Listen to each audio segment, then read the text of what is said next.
Dobar dan dragi gledatelji, dobrodošli na još jedan Woods tutorial. Danas ću pokazati kako dodati više korisnika na vašu web stranicu, točnije kako dodati više admina. Evo, znači idemo na wp admin, prijavimo se kao admin. Evo, znači idemo na users, istisnemo na add new.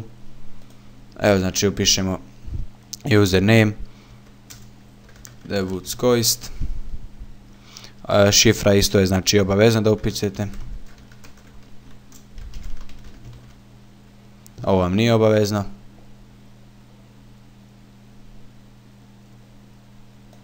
Znači šifru morate upisati.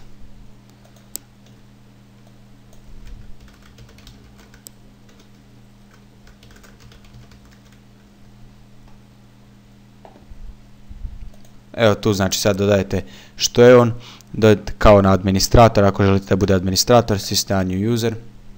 Evo kao vidimo, user je dodan. Evo idemo na našu web stranicu, idemo se probati prijaviti kao taj drugi user, logout. Evo probat ćemo znači Woods. Kao što vidite registriran sam kao i taj drugi user. Hvala što ste gledali ovaj tutorial, doviđenja.